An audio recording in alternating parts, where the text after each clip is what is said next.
pessoal, tudo bem com vocês? Espero que sim. Eu sou a professora Larissa Mesquita, sou professora de Geografia aqui do Brasil Escola. Eu estou aqui hoje para falar com vocês sobre Ucrânia, sobre esse importante país localizado no leste europeu. Antes de começar a nossa videoaula, eu quero te fazer um clássico convite. Se você ainda não está inscrito no nosso canal, se inscreva, ative o sininho, assim você vai ficar por dentro de todas as nossas atualizações. Vamos lá? Então, pessoal, a Ucrânia é um país localizado na chamada Europa Oriental, certo? Aquele antigo leste europeu. É o segundo maior país da Europa, perde só para a Rússia em termos de extensão territorial, e por conta disso é um país que faz fronteira com vários outros países.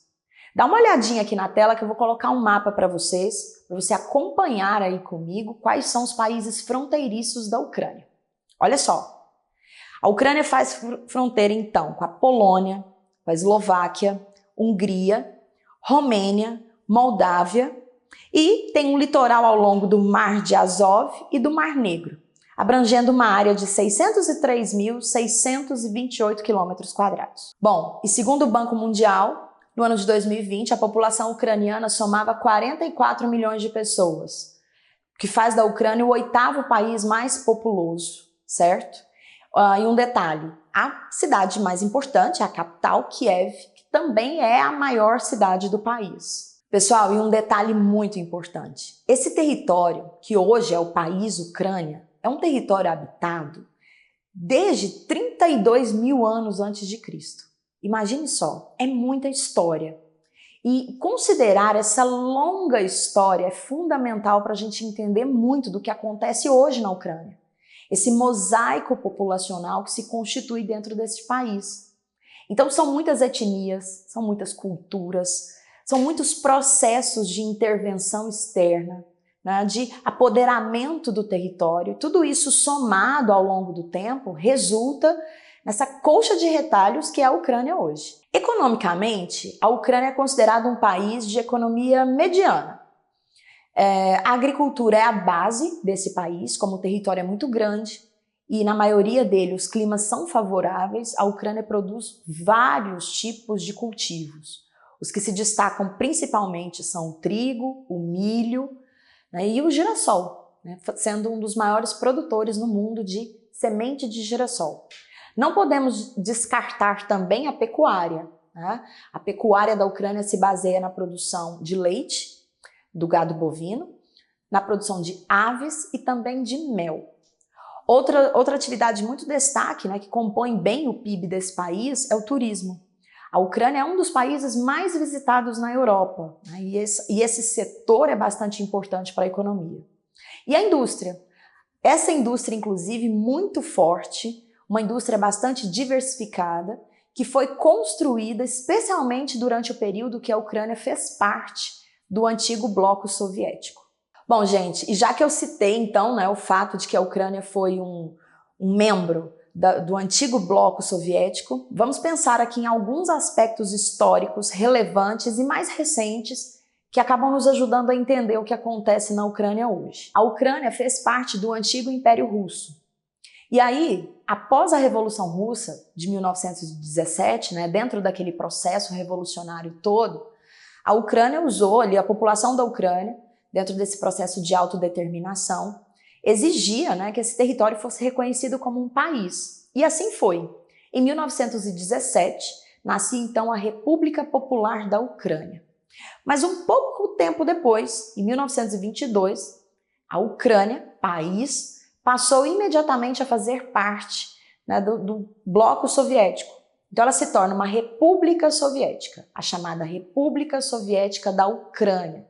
E junto com a Rússia e com todos aqueles outros diversos países, se manteve dentro desse bloco soviético até o ano de 1991, quando ela então alcançou a sua independência política a partir do desmembramento, né, do bloco soviético, do fim do socialismo naquele território. Bom, e durante essas praticamente 7 décadas, né, que a Ucrânia caminhou ali ao lado da Rússia, dentro do bloco soviético, é que esse país desenvolveu a sua estrutura industrial, tornando-se ali uma das principais potências industriais naquela época dentro da Europa.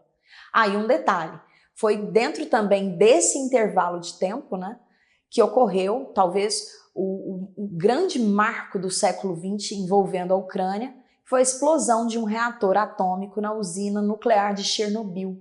Isso aconteceu em 1986, ela ainda era uma república soviética. Bom, pessoal, e desde essa independência, ocorrida então em 1991, nós vamos ter uma grande parcela da população ucraniana reivindicando uma maior proximidade deste país com a União Europeia. Quer dizer, a ideia era, já que nós não fazemos parte mais do bloco soviético, vamos nos aproximar dos chamados países ocidentais da Europa, dos países que sempre foram capitalistas.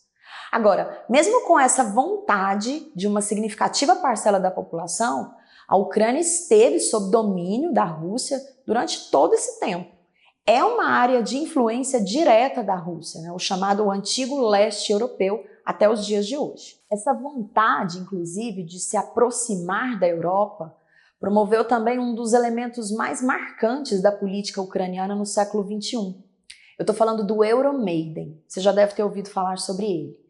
Foi uma onda de manifestações populares dentro da Ucrânia e elas começaram a partir do momento que o governo ucraniano daquela época, 2013, se negou a assinar os acordos para formalizar a entrada da Ucrânia na União Europeia. Então, o fato do governo, né, ser, nesse caso, pró-Rússia, quer dizer, não quer entrar na União Europeia para continuar seguindo a influência russa, fez com que a capital, Kiev, principalmente, fosse tomada por uma onda de manifestações que duraram meses. Esse movimento gigante da população contra o governo, inclusive, fez o governo da época cair. Ele foi destituído, novas eleições foram marcadas, assumiu então um novo presidente com a intenção e a responsabilidade de voltar a conversar com a União Europeia para que a Ucrânia faça parte desse bloco. E uma outra questão, né, envolvendo a Ucrânia que chamou muita atenção da comunidade internacional foi um ano depois do Euromaidan, dessas manifestações, em 2014. A Ucrânia pediu ajuda ao governo russo em 2014 para conter uma série de movimentos separatistas que estavam acontecendo na chamada Península da Crimeia. Vale lembrar que essa Península da Crimeia foi dada à Ucrânia pela Rússia. A maioria da população que vive na Crimeia é de origem russa e essa população, insatisfeita com o governo ucraniano, resolveu então se manifestar no sentido de tentar forçar uma anexação da Rússia em relação à Crimeia. Olha só que louco. E o que acontece? O presidente da Ucrânia, na época, então vai pedir ajuda ao governo russo, né? Como eu disse, para conter esses movimentos. Sabe qual foi o resultado? Adivinhem, queridos? A Crimeia foi anexada à Rússia. Depois de uma série de negociações políticas, depois de um referendo feito no país, a Rússia reconheceu a Crimeia como parte do seu território, deixando claro o governo ucraniano, né, totalmente insatisfeito. Inclusive, eu vou até deixar aqui um detalhe importante, que até hoje, essa anexação da Crimeia pela Rússia não é reconhecida pelo governo ucraniano e também pela Organização das Nações Unidas. Bom, e recentemente, a Ucrânia novamente faz parte, né, das discussões geopolíticas mundiais. Desde dezembro de 2021 até o mês de fevereiro de 2022, a Ucrânia vem sofrendo uma pressão da Rússia no sentido de ter o seu território invadido. Em dezembro de 2021, os Estados Unidos, a própria Ucrânia e até alguns membros da União Europeia, né, publicaram para o mundo que as tropas militares russas estavam se posicionando na fronteira com a Ucrânia. Isso se devia, num primeiro momento, ao fato de que a Ucrânia estava negociando a sua entrada, a sua participação na OTAN, a Organização do Tratado do Atlântico Norte, essa associação militar criada lá na Guerra Fria, né, pelos países ricos capitalistas para combater a União Soviética. A Rússia entende que a expansão que a OTAN faz na região do leste europeu é uma expansão desnecessária. Segundo o governo russo, a OTAN não teria então esse direito. A Ucrânia negociando a sua entrada teria sido o estopim, né, dessa confusão geopolítica e desse posicionamento das tropas militares russas na fronteira com a Ucrânia. Inclusive, eu vou deixar disponível aqui para vocês o link da nossa videoaula sobre a OTAN. Quando essa aqui terminar, você já clica para poder assistir também. Então, pessoal, dentro desse processo, né, os meses vão se passando, dezembro de 2021, janeiro de 2022, até que em fevereiro de 2022 essa invasão se concretiza. A Ucrânia, então, vai ser invadida por tropas militares russas. A Rússia se apodera de alguns territórios extremamente estratégicos para esse país, concretizando um temor mundial iniciado lá em dezembro de 2021. Praticamente todos os países do mundo são contrários a essa invasão, a essa ação militar russa, né? Inclusive as instituições como a Organização das Nações Unidas. E, como eu disse, a partir do dia 24 de fevereiro de 2022, a Ucrânia está invadida militarmente pela Rússia. Então, pessoal, espero que vocês tenham gostado e antes de ir embora, você já sabe, né? Vou pedir para você curtir o vídeo, compartilhar com seus amigos, acessar os links aqui na descrição e também faça-nos uma visita nas redes sociais. Tem muito conteúdo legal esperando por você. Tchau, tchau!